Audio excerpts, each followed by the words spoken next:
Hello नमस्कार दोस्तों। आज का टॉपिक है आखिर क्यों लग जाती है एसी में आग। क्या है इसकी वजह, खुद इंसान और इंसान के द्वारा की गई गलती। आइए इन सारे टॉपिकों पर मैं विशेष चर्चा करूंगा। तब तक आप वीडियो को लाइक और शेयर कर दें।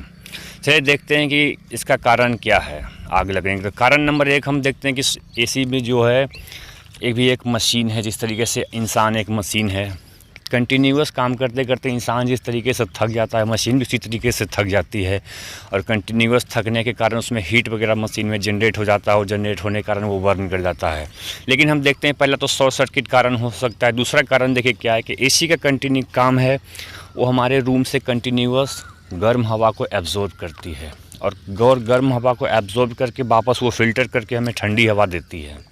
तो इस प्रोसेस के दरमियान जब कंटिन्यूअस वो कार्य करते रहती है तो इस दरमियान क्या होता है कि हमारे जो रूम वगैरह है, जहाँ भी जो डस्ट वगैरह उसके अंदर वापस चली जाती है। डस्ट जब चली जाती है तो डस्ट जाने के दरमियान क्या होता है कि उसकी फ़िल्टर थोड़ी सी जाम होने लगती है। जाम होने के बाद उसमें थोड़ा प्रॉपर मात्रा में एयर का ट्रांसफ़र कम हो जाता है और वो कंटिन्यूअस जो कंप्रेसर उसका खींचना चाहता है, इसी दरमियान हीट जनरेट हो जाती है। हीट जनरेट से वो मशीन में आग भी लग सकती है।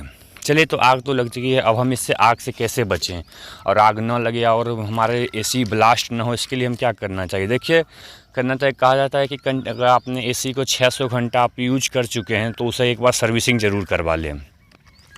और दूसरी बात, अगर आप एसी वाले रूम में रह रहे हो, एसी चला के रख रहे हो, तो जब आपकी रूम की एसी जब ठंडी कर दे आपकी रूम को, तो आप वापस उस एसी को टर्बो मोड पे करके उसे छोड़ देना चाहिए, ताकि एसी को भी कम मेहनत करना पड़े और आपके रूम में ठंडी वापस बनी रहेगी। तो आपको फिर मज़ा भी आते रहेगा एसी का, ठंडा ठंडा एसी का।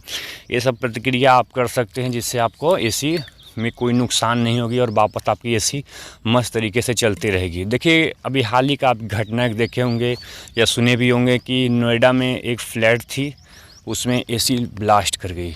एसी ब्लास्ट करने से उस घर की सारे फर्नीचर्स वगैरह घर में, बस एक ही चीज़, भगवान का शुक्रिया था कि किसी आदमी के जान मान की नुकसान नहीं हुई, बाकी उस घर के सारे कुछ जल चुके थे। तो इस गर्मी की, भीषण गर्मी इतनी तेज़ है कि जल जाना, ब्लास्ट कर जाना, ये तो कॉमन सी चीज़ है। लेकिन इंसान को अपनी सुरक्षा खुद करनी चाहिए कि किस तरीके से उनको वेल मेंटेन सेफ्टी के लेकर चलनी चाहिए कि किस तरीके से हम चले तो बाकी हमें कोई नुकसान नहीं होगी।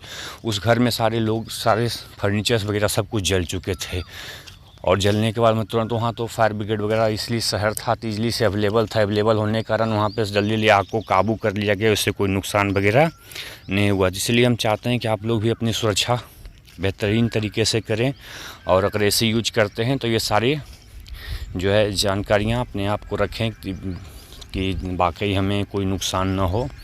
और thank you.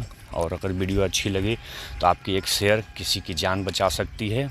Thank you video सुनने के लिए।